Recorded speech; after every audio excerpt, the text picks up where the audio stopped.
Welcome back to Cars Hub. Today we're comparing two versions of the same nameplate, but made for two completely different mindsets. The 2025 Ford Puma Gen E, the brand's new electric compact crossover, versus the updated Petrol Puma facelift, which sticks to the traditional formula. If you're in the UK and trying to decide between going electric or staying with what you know, this one's for you. Let's begin with the new arrival, the 2025 Puma Gen E. Built on Ford's new EV platform, it's designed to be the urban electric crossover for everyday drivers. It offers a targeted range of around 370 kilometers, 230 miles, which may not be game-changing, but it's solid for city use, weekend travel, and school runs.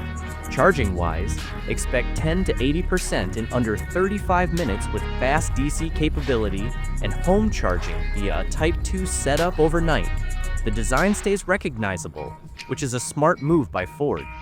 They've added a few EV-exclusive touches, a closed-off grille, blue accents, and a more aerodynamic rear. But overall, it still looks like a Puma, just sleeker. That familiarity may help ease traditional buyers into electric ownership without feeling like they're driving a spaceship. Now, let's look at the 2025 Petrol Puma facelift. Ford has refreshed the styling with a more aggressive front end, new LED signature lighting, and interior upgrades, including an improved infotainment system and digital cluster. It still runs on the 1.0-liter EcoBoost mild hybrid petrol engine. Not blazing fast, but reliable, fuel-efficient, and cheap to run in real-world driving. So, which one makes more sense? If you live in or near a ULEZ zone, commute short distances, and want cheaper running costs in the long term, the Gen E may be the smarter option. Its future-proofed, zero emissions, and tax incentives like lower company car tax and VED exemptions make it financially appealing, especially for younger professionals or families in cities like London, Birmingham, or Manchester. On the other hand, if you travel longer distances, don't have reliable home charging, or just want a more familiar driving experience with faster fill-ups, the petrol version still holds its ground. It's cheaper up front, easier to maintain in rural areas, and still delivers around 50 miles per gallon with mild hybrid tech.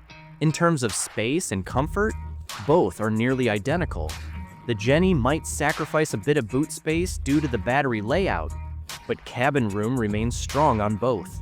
Ford's Sync 4 system is available on both versions, with wireless Apple CarPlay and Android Auto, and the user interface feels intuitive. Materials are solid, not premium, but it's not trying to be a luxury car. Driving-wise, the Gen E delivers instant torque and a smooth, quiet ride, ideal for city driving.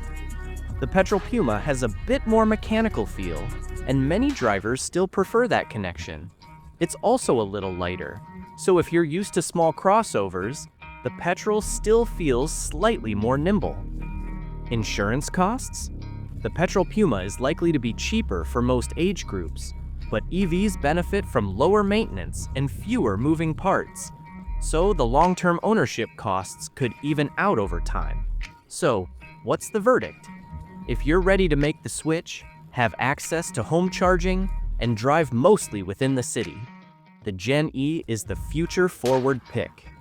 But if you prefer predictability, lower upfront costs, or live in a semi-rural area, the Petrol Puma still offers unbeatable real-world value.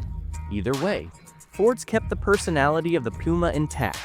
It's now just up to the buyer to decide how they want to experience it. Thanks for watching Cars Hub. Let us know in the comments. Are you going Gen E or sticking with Petrol? And don't forget to subscribe. We've got one more powerful comparison coming up next.